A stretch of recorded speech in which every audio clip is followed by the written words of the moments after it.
वो लगा है सत्संग, तू वहाँ जाएगा तेरा मन चित्त शांत हो जाएगा, और जो वहाँ से सिखाए उसे सीख, उसे जीवन में उतार।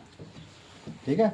अगले दिन लड़का गया वहाँ पे, उसे सत्संग में हुआ हमें जीवों पर दया करनी चाहिए, जीवों को मारना नहीं चाहिए, वो भी हमारी तरह प्राण रखते हैं, हमारी तरह सेंसेशन है उनके, सब कुछ सुन के आया।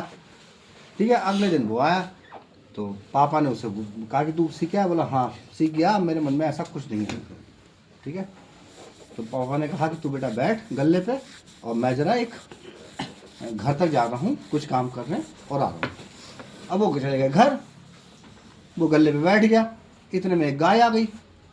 गाय आई तो उसने उसकी दुकान पे जो बाहर रखे थे चावल गेहूँ, उनमें मुंह मारा। जैसे उन्हें डंडा उठाया उसे ध्यान आ गया सत्संग में कि कहा था ये कि जीवों पे दया करनी है, मारना नहीं है ना, वो भी हमारी तरह होते हैं। तो बोले जब हमारी तरह होते हैं, हम खाते हैं तो ये भी खा रहे हैं। उनने छोड़ दिया। ठीक है, छोड़ दिया।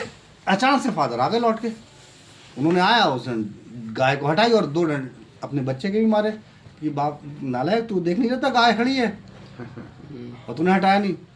तो बोले पापा आपने कहा था सत्संग में जो देख के आएगा सीखा उसे जीवन में उतारना, वही मैं उतार रहा था।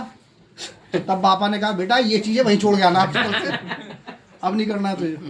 बस वही बात है ना। ठीक है। सच्ची कहानी है। एक बार महाराष्ट्र के 2 बुजुर्ग दंपति थे। ठीक है। थोड़ा थोड़ा ऊंचा सुनते थे, लेकिन एक दूसरे को एहसास ये होता था कि वो ज़्यादा ऊंचा सुनता है। और वो महाराष्ट्र से नैनीताल घूमने के लिए आए। जब घूमने के लिए आए तो वहाँ आके पति को एहसास हुआ कि यार जब से मैं आया हूँ 1 हफ्ता हो गया, मिसेस थोड़ा ज़्यादा ऊंचा सुनने लगी है, क्योंकि मैं आवाज़ देता हूँ ये सुनती नहीं है। उन्होंने अपने फैमिली डॉक्टर को फ़ोन किया कि सर ऐसा है कि जब से हम यहाँ आए हैं, अभी हमें रहना है, हमारी बुकिंग है, हमें हफ्ते 10 दिन और रहना है, लेकिन मेरी मिसेज जो है थोड़ा ऊंचा सुनने लगी है। बोले कितना ऊंचा सुनने लगी है? बोले ऐसे तो नहीं पता।